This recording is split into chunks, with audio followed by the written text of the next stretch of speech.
প্রতিদিনের বইমেলা। মেলায় কথা হয় প্রকাশনা শিল্পের পরিচিত মুখ সময় প্রকাশনের প্রকাশক ফরিদ আহমেদের সাথে। তিনি এবারের বইমেলা ও তাদের প্রকাশনা নিয়ে কথা বলেন আমাদের সাথে। বইমেলাটা আসলে যারা বইয়ের ভক্ত, মানে কি বই প্রেমী, সাহিত্য প্রেমী, তাদের কাছে কিন্তু সবসময় একটা মূল আকর্ষণের বিষয় বইমেলা। এবং বইমেলার প্রধান আকর্ষণ আমরা পাঠকও বলতে পারি, লেখকও বলতে পারি। লেখকরা যদি ভালো ভালো লেখা এবং পাঠক সম্পৃক্ত লেখা লিখতে পারেন, তাহলে পাঠকের সাথে লেখকের একটা নিবিড় যোগাযোগ স্থাপিত হয় এবং সেই যোগাযোগের সেতুবন্ধটা হচ্ছে প্রকাশক।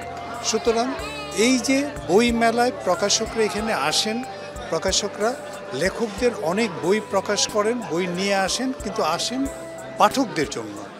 পাঠকরা যদি বইমেলাতে সেই আনন্দটা পান, বইমেলায় যদি পাঠকরা স্বাচ্ছন্দ্য বোধ করেন, তাহলে যেরকম প্রকাশকদের পরিশ্রমটা সফল হয়, ঠিক তেমনি লেখকরা যে লিখছেন তাদের লেখাটাও সার্থক হয়।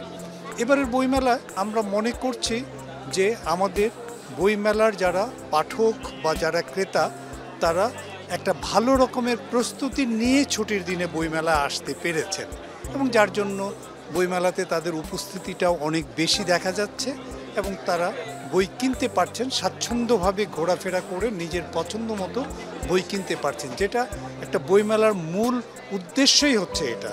সুতরাং আমি বলবো যে আজকের বইমেলার যে উদ্দেশ্য সেটা সফল হয়েছে।